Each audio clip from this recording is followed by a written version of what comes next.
This week is Shabbat Shirah, the Sabbath of song and poetry. It's thus named because the weekly Torah reading contains Shirat Hayam, the song sung in exultation after the miraculous parting of the Sea of Reeds. In truth, though, there are two songs sung, one by Moses and the other by Miriam. The 18th century Hasidic commentary, the Me'or Veshemesh, shares a powerful, paradigm-shifting commentary that contrasts these two songs. He bases his writings on Kabbalistic principles of linear versus circular consciousness. According to Kabbalah, line consciousness is essentially masculine. It's hierarchical, progress-oriented, future-directed, competitive, the epitome of the world's current state of affairs. Line consciousness correlates with Moses' song, rendered in the future tense of Az Yashir, I will sing then. Circle consciousness, on the other hand, is egalitarian, rooted in the present, supportive, non-hierarchical. It's a feminine paradigm. And more than that, it epitomizes messianic consciousness, the glowing state of affairs towards which our world is presently evolving. Miriam's song, in keeping with good circle consciousness, is thus sung in the present tense, with women dancing in circular form.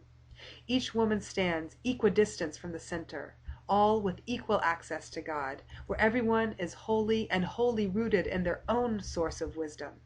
This group of circle-enacting women, according to the Me'or Veshemesh, was able to access a higher revelation than Moses, history's greatest prophet. Today, we live in promising times where fundamentals of circle consciousness are at the core of the work that so many of us are lucky to engage in. I have the honor of leading weekly women's circles here in Jerusalem.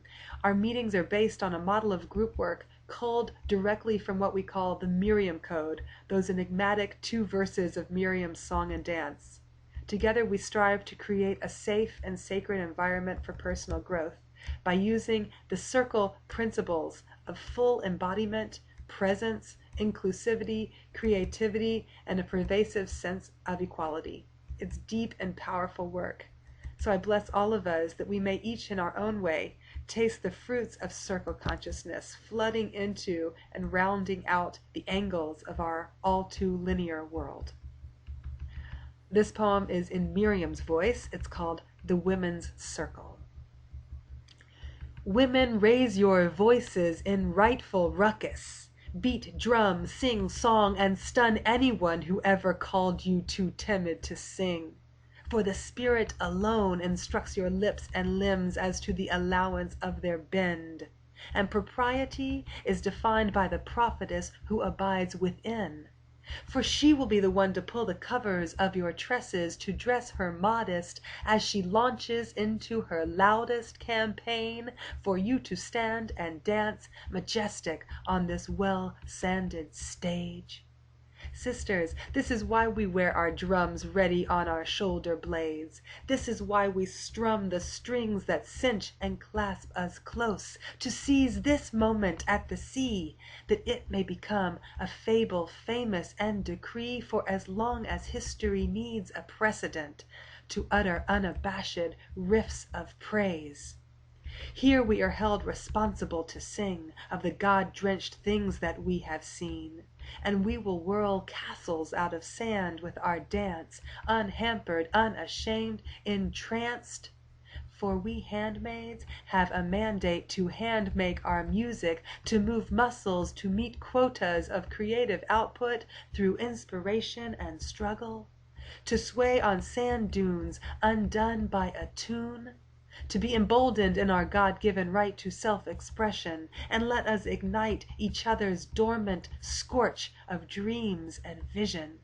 For the secret encoded in our circular chorus will speak for generations of a new paradigm of being, of how to be connected and conscious, even amidst conflict, with a promise of resolution through attunement to the circle of life to which we are all enchained.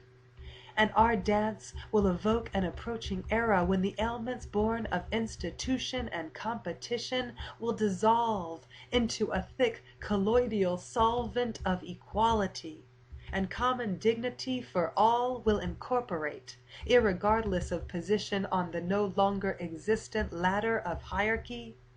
Our circle will model what it is to be fully embodied in the present, a servant to the womb of the moment, with no future tense impending and impeding the flowing rhythm of our spin. Here we are free from the hamperings of will-be's or has-beens.